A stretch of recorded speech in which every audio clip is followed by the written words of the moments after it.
Quand on a la dalle de bouffer des aubergines bien dures comme ça, quand on a la dalle des biceps qui nous écrasent comme ça, quand on a la dalle de la transpiration masculine, comment on fait en 2026? Bonne raison de sortir avec une femme mature. La première, une femme mature te dit bien. Elle te dit pas devine ce que je veux. J'ai 29 ans, je suis belle, je suis intelligente, j'ai un gros cul. Mais je comprends pas pourquoi je suis toujours célibataire. Les mecs ils me font trop rire, genre elle je la fréquente mais je vais jamais la marier. Mais vous pensez qu'on fait pas comme vous, nous? Ma chère, les hommes n'investiront jamais dans des femmes qui ne sont physiquement pas leur type. Donc pourquoi est-ce que sur cette terre, les femmes investiraient dans des hommes qui ne sont financièrement pas leur type? Je comprends pas qu'une meuf comme toi elle soit célibataire. Je suis célibataire parce que je suis tellement en place dans ma vie que en face de moi les hommes se sentent incompétents par rapport à ce qu'on attend d'eux dans la société actuelle. Pourquoi j'ai choisi d'être avec un homme qui est beaucoup plus amoureux que moi? Pourquoi j'irais me récoltiner un poulet chez moi? Juste pour vous rappeler qu'il vaut mieux qu'on dise mais comment ça se fait qu'elle est célibataire elle, plutôt que mais pourquoi elle se mise avec lui?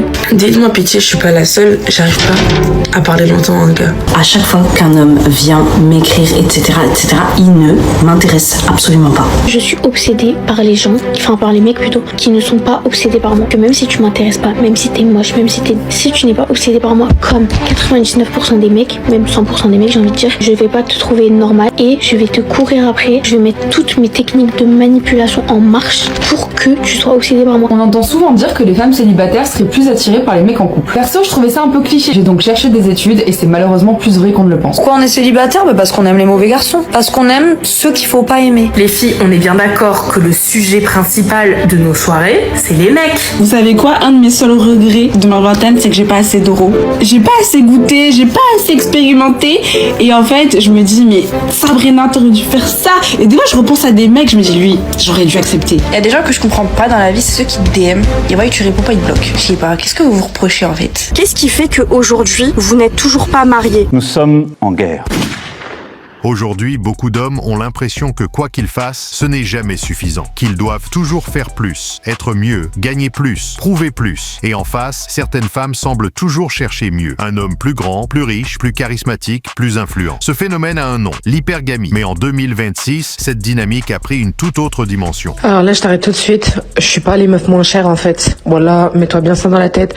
Tu m'as creusé en boîte, je suis un putain de pétard. Je suis pas les meufs, y a personne qui a mon visage, y a personne qui a mon corps. T'as pu remarquer, moi je parle avec des mecs qui sont millionnaires.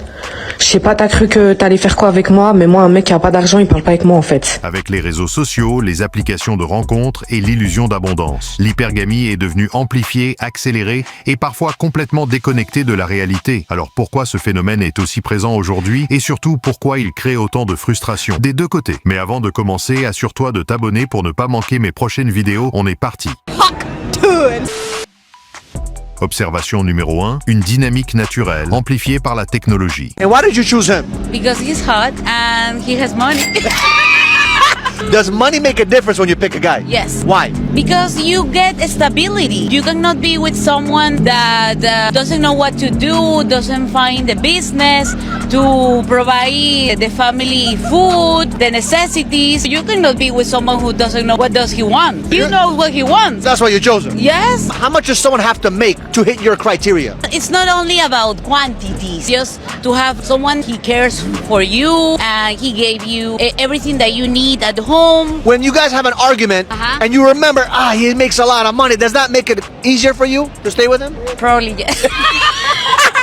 I love it. So you're saying that money sometimes makes it a lot easier in a relationship? Yeah, money it always makes things easier. I know it's not all about the money, but it absolutely makes all difference. À la base, l'hypergamie n'est pas un concept nouveau. Historiquement, les femmes ont toujours cherché un partenaire capable d'apporter sécurité, stabilité et protection. Le problème, ce n'est pas cette logique en elle-même. Le problème, c'est ce qu'elle est devenue aujourd'hui. Je vais vous dire mes standards qui mettraient un homme nonchalant dans le coma. Si un homme souhaite m'inviter, me voir, il faut qu'il prenne en responsabilité mon déplacement. C'est-à-dire que soit il vient me chercher, soit il me trouve un Uber, ou alors il vient me chercher en Uber et après on y va ensemble. Voilà. Deuxièmement, bien évidemment, pas de débat, pas de 50-50. Du début de la relation jusqu'à qu'on meure même. Je m'en fous, le 50-50 ça n'existe pas. Un homme qui n'est pas capable de me protéger quand il m'arrive quelque chose. Aïe, ça... Non. Non. Dehors. Un homme qui souhaite venir chez moi dès le premier rendez-vous, c'est dehors. Un homme qui, quand j'ai un problème, ne m'aide pas à résoudre mon problème, ça aussi, c'est dehors, 100%. Pour moi, ça c'est la base. T'es mon homme, t'es censé me prouver que tu m'aimes en m'aidant à régler mes problèmes. Si t'es pas capable de régler mes problèmes, on n'a rien à faire ensemble. Un homme qui a le mot michto dans son vocabulaire. Michto, c'est que pour les mecs qui sont pas ambitieux, pauvres et qui comprennent pas la valeur d'une femme. C'est-à-dire qu'il veut te voir fraîche, il veut que tu sois à chaque fois apprêtée, mais il n'est pas capable de te proposer de payer tes ongles, de payer ton brushing, de payer tes séances de massage pour que tu te relaxes. Ça, pour moi, non. Un homme qui ne prend pas d'initiative parce que tu n'en prends pas. Ça aussi, ça va dehors. Avec les réseaux, une femme peut comparer des centaines d'hommes en quelques minutes. Elle est exposée en permanence à des profils haut niveau. Influenceurs, entrepreneurs, lifestyle irréaliste. Je suis choqué de ce qui vient de se passer à mon taf, en fait. Parce que du coup, il y a une jeune femme, on va dire 30 ans, qui est venue faire un devis. Donc, habillée très sexy, machin et tout ça. Donc, on fait le devis et à la fin, je lui dis, bon, ben voilà, quand vous voulez récupérer la cuisine, vous servez, c'est libre service et voilà. Et elle me dit quoi? Elle me dit, ouais, y a pas de souci, je viendrai avec mes pigeons. Je l'arrête, je dis, pardon? Elle me dit, je viendrai avec mes pigeons. Je dis, comment ça, aux pigeons? Elle me dit, bah, tu crois que le décolleté, c'est pourquoi? En rigolant. Elle me dit, j'ai des mecs qui pensent qu'ils vont me fréquenter toute l'année et au final, ils me rendent service. J'ai regardé pendant 10 secondes, je n'avais pas encore répondu, j'étais choqué. Je dis, ah ouais, c'est comme ça que ça marche avec vous. Elle me dit, voilà, exactement. Juste pour te rappeler que si t'as déjà emmené au restaurant, il n'est pas spécial. S'il te dit que t'es belle, il n'est pas spécial. Il te demande si t'as passé une bonne nuit, il n'est pas spécial. Il te présente à ses potes, il n'est pas spécial. Il t'emmène au cinéma, il n'est pas spécial. Il t'offre un cadeau pour ton anniversaire, il n'est pas spécial. Donc si tu te raccroches encore à lui en te disant, oh mais regarde tout ce qu'il a fait pour moi, il a rien fait de spécial. Il a fait des choses normales, c'est tout. Résultat, la perception du normal change complètement. Ce qui était autrefois considéré comme un bon partenaire devient banal. Et le standard monte, encore et encore. Observation numéro 2, l'illusion du « je peux avoir mieux ». Vous savez aussi la phrase que j'entends le plus des mecs à qui je parle, enfin pas des mecs qui je parle mais quand je parle à un mec, c'est mais tu te prends pour qui? Mais en fait je vous jure, vous vous rendez pas compte, moi je me prends pour qui? En fait moi, les mecs ils m'ont donné tellement de gaz, genre tellement je suis sortie qu'avec, enfin j'ai parlé qu'avec des mecs qui, enfin vraiment parlaient, qui étaient fous amoureux de moi, qui étaient obsédés par moi, qui m'ont tout donné, qui ont tout fait pour moi. C'est que dès qu'il y a un mec avec qui je commence à parler 1, 2, 3 semaines, un mois, il commence à se prendre pour je sais pas qui. Genre il commence à parler, je sais pas, il commence à caler des remis, des trucs bizarres. Bah moi je me prends pour moi en fait. Enfin moi tu me fais ça à moi. Mais est-ce que tu sais moi qui on m'a traité, comment on m'a traité? Est-ce que tu sais moi on m'a fait quoi dans la vie? Est-ce que tu sais moi je suis qui ou pas? Enfin je sais pas, genre enfin saisis ta chance. Enfin je sais pas. Genre moi je me prends vraiment pour je ne sais pas qui. Moi on m'a donné trop de gaz. Vous savez que je pense sincèrement, je me prends pour la reine du monde. Genre la reine du monde. Genre dès que je vois il y a un mec qui commence à prendre la confiance, moi je commence à péter un câble, je commence à prendre la confiance encore plus que lui. Il me dit mais tu te prends pour qui? Mais je me prends pour moi. Est-ce que tu sais je suis qui? Enfin je sais pas. Les applications de rencontres ont créé une illusion puissante, celle d'avoir toujours une meilleure option disponible. Un match de plus, un message de plus, un profil plus intéressant et inconsciemment l'idée s'installe, je peux trouver mieux. Comment Mr V a indirectement gâché ma première relation quand j'avais environ 17-18 ans. On va aller droit au but, j'étais avec cette fille depuis environ 3 ans, ok? Et un jour, elle a fait un playback en story sur une des musiques de Mr V. Malheureusement, et vous allez comprendre pourquoi je dis malheureusement, il l'a reposté en story. Sauf que du coup, après ça, il y a eu, littéralement les gars, 300, 400 mecs qui lui ont envoyé des messages. T'es trop belle, t'es magnifique, blablabla. Normalement, c'est rien, moi ça me faisait rigoler. Ok, on t'a envoyé des messages, t'es belle, bah trop bien, t'es ma meuf, t'es belle, c'est super, je suis grave content, magnifique. En plus, Mr V, tu l'aimes bien, il t'a reposté, tout va bien, c'est cool. Le problème, c'est que moi, j'ai pas vu le vice dans ça, je l'ai pas vu venir, et je pense que vous d'ailleurs, vous êtes en mode qu'est-ce qu'il raconte, où est le vice et qu'est-ce qu'on doit voir venir. Et ben en fait, tous ces messages-là, en lui disant tu es belle, ça lui est monté à la tête et ça a gonflé son ego, mais à un niveau astronomique. Au bout d'une dizaine de jours, elle est arrivée vers moi, elle m'a dit hey, je veux qu'on arrête, je veux qu'on se quitte. J'étais en mode hein? Attends, il va falloir que tu m'expliques pourquoi. Et elle m'a dit parce qu'en fait je suis belle, je suis super belle et je dois aller plaire. J'ai pas envie de perdre mon temps à rester dans une relation. Je suis trop belle et je mérite plein de mecs. Super. Quelle réaction de merde! Et du coup, indirectement, Mr V, je l'ai détesté pendant des années. Je me disais, lui là, je le déteste, il a massacré ma relation. Mais avec du recul, en vrai, c'était juste pas une bonne meuf. Normalement, ok, si t'es là, t'es droite dans tes baskets et y a ton mec qui est là, tout va bien. ok, on te repose, c'est cool, mais t'es content et on peut t'envoyer 1 milliard de DM, ça change rien à ta vie, à ton mec et tu l'aimes. C'était juste pas une bonne meuf. Et en vrai de vrai, du coup, merci Mister V, mon gars, grâce à toi, tu m'as fait éviter de perdre du temps avec une mauvaise fille. Le problème, c'est que cette logique empêche de construire. Parce que construire demande de s'arrêter sur quelqu'un, d'accepter ses défauts, de créer quelque chose dans le temps. Mais quand tu penses qu'il y a toujours mieux ailleurs, tu ne t'investis jamais vraiment. Et c'est comme ça que beaucoup de relations échouent avant même d'avoir commencé. J'ai appris hier que mon dernier ex en date s'est remis en couple. Et ça fait depuis décembre qu'il s'est remis en couple. Et c'est un truc de fou, l'ego, parce que même si je sais que j'ai plus du tout de sentiments, je ressens plus rien du tout, j'ai l'impression qu'on a toujours ce truc où il y a un peu cette impression que celui qui se remettra en couple le plus rapidement sera celui qui sera le plus passé à autre chose. Et je sais pas comment expliquer, mais en fait ça fait bizarre de se dire que ça y est, je suis plus sa dernière relation. Et que là, maintenant, il est en train de vivre un autre truc avec quelqu'un d'autre. Et encore une fois, il n'y a pas de sentiment, mais c'est vraiment un truc d'ego, quoi. Et se dire que lui a réussi à refaire sa vie alors que, moi, je suis toujours... j'adore ma vie de célibataire, mais évidemment que, comme beaucoup de gens, j'aspire à pouvoir un jour rencontrer quelqu'un de chouette, avec qui ça se passe bien et tout, et que passer de très belles années avec. Et du coup, il y a un peu ce truc de... Et moi. Mais c'est super ambivalent parce qu'en même temps j'adore ma vie de célibataire, mais voilà, il y a quand même ce truc où tu te dis ce serait cool d'avoir quelqu'un un jour, quoi. Et j'ai l'impression que c'est pas facile de trouver quelqu'un qui te correspond et qui apporte vraiment un plus à ta vie. C'est pas facile à trouver. Et aussi, on a un biais parce que c'est pas parce que t'es en couple que t'es forcément heureux, que t'as rien à soigner chez toi, que tu vas être bon pour l'autre et que l'autre va être bon pour toi. Enfin voilà, il y a plein de trucs. Être en couple n'est pas une réussite en soi, en fait. C'est même parfois même un échec. Mais il y a un peu ce truc quand même que dans l'inconscient collectif, quand t'es en couple, t'as réussi un truc, quoi. C'est un objectif atteint, entre guillemets. Observation numéro 3. Des attentes élevées, mais pas toujours alignées. Toute femme qui se donne gratuitement n'est pas intelligente. Toute femme qui se donne librement à un homme aléatoire, fauché ou médiocre est une dérégleuse de marché. Ce sont des filles qui font croire aux hommes qu'ils peuvent nous avoir avec le strict minimum. Donc des femmes libérées qui se donnent après quelques compliments, quelques restos, quelques balades.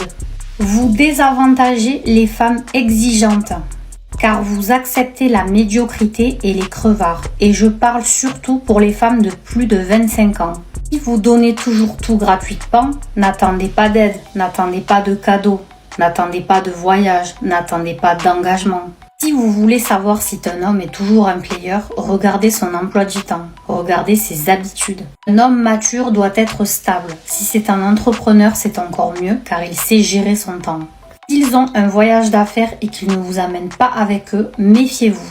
Je n'ai pas besoin de rentrer dans les détails. Certaines femmes attendent aujourd'hui des hommes qu'ils soient exceptionnels dans tous les domaines. Financièrement, physiquement, socialement, émotionnellement. Pourquoi je vous répète matin, midi et soir qu'il faut être exigeante dans ses relations avec les hommes? Parce que par défaut, un homme ne t'apporte que du négatif. Un homme t'apporte du labeur physique, du labeur psychologique, du labeur maternel et aussi du labeur financier. Parce que contrairement à la croyance populaire, les vrais michtos, c'est les hommes. Quand je vois le nombre de filles que leur ex leur doivent de l'argent, c'est une dinguerie. Ouvrez n'importe quelle étude et vous verrez que le couple est détrimental à la femme. Des études ont montré que les femmes en couple, leur espérance de vie diminue. Bah oui, forcément, puisque tu risques de te faire tuer avec un homme et qu'également ça t'apporte énormément de stress. Le stress, c'est oxydatif. Quand à côté, être un homme marié augmente l'espérance de vie des hommes. Bah oui, il y a quelqu'un qui prend soin d'eux, quelqu'un qui leur simplifie la vie. Le simple fait d'être avec une femme augmente leur espérance de vie. Je sais pas si vous réalisez la dinguerie, pendant que nous, ça nous enlève des années de vie. Rappelons-le quand même qu'il y a un féminicide tous les 3 jours.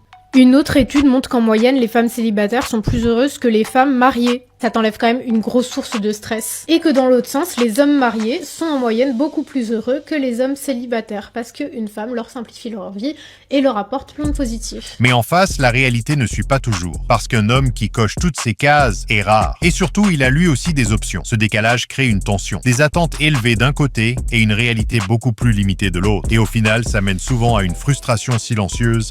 La question qu'on devrait plus se poser, c'est pourquoi les hommes sont aussi pauvres. Parce que juste quand on part en vacances, on se fait les ongles, on s'épile, on a tous les produits pour les cheveux, tous les trucs autour du physique, autour des contraintes d'une meuf, même au niveau juste protection hygiénique par exemple. On se tape la taxe rose, on gagne moins que les hommes en général. Et maintenant, imaginez toutes ces dépenses accumulées qu'on a en plus d'eux. Et en plus, me dites pas, ouais, tous les hommes vous payent le resto. Non, c'est pas vrai. Aujourd'hui, on a tout autant de dépenses, le 50-50, blablabla. Imaginez toutes ces dépenses accumulées depuis des années. Comment on serait riches? Et eux, comment ils gèrent leur porte-monnaie, franchement? De toute façon, eux, je sais pas. Observation numéro 4, la conséquence. Frustration et solitude. J'avais su ce que ça allait être après. Je me serais battue pour mon couple. Oui.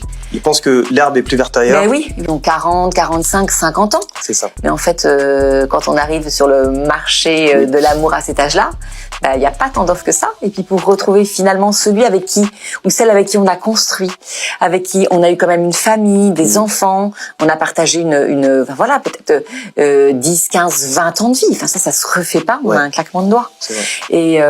Et ça, de plus en plus on l'entend.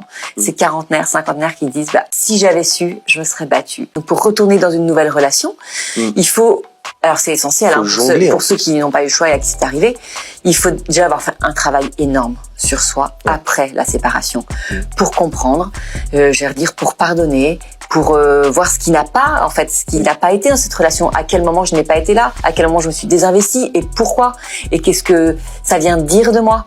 En fait, si on ne fait pas ce travail, on peut retrouver une autre relation, une deuxième fois. Ça ne fonctionnera pas. Si on n'a pas compris ses erreurs, mais de façon vraiment avec intelligence, ça ne fonctionnera pas. L'hypergamie moderne ne rend pas les relations plus simples, elle les rend plus instables. Beaucoup d'hommes se sentent insuffisants, même quand ils font des efforts. Et beaucoup de femmes finissent seules, malgré toutes les options qu'elles pensent avoir. Là, je commence à en avoir marre du célibat. Les gens qui disent c'est stylé le célibat, mais franchement, il y a des fois, j'ai envie de faire un cinéma en couple, une balade en couple, aller au restaurant en couple. Ça paraît bête, c'est des trucs assez banals. Mais j'en ai marre du célibat. L'être humain n'est pas fait pour être seul. Même si ceux qui disent c'est stylé le célibat, à un moment donné, quand ça fait autant d'années que tu es célibataire, ça devient dur en fait. On va pas se mentir, on a envie de créer un foyer avec quelqu'un de bien. Mais le problème, c'est que les hommes, c'est devenu des hommes princesses, des hommes efféminés, c'est des hommes qui sont pas des hommes. Parce qu'un homme viril, on ne le trouve pas. Les hommes, maintenant, ils se mettent avec l'écart. Les hommes ne veulent pas quelqu'un de droite ou qui s'est préservé ou voilà. Non. Les hommes, ils trompent. C'est devenu laisse tomber. Franchement, il y a une minorité de mecs qui sont bien. Donc nous, les femmes, c'est Hunger Game. On a du mal à trouver notre moitié.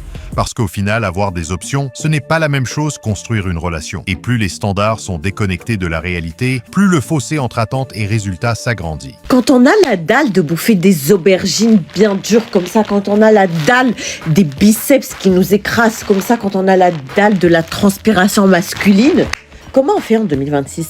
Comment on fait en 2026 pour assouvir sa dalle ?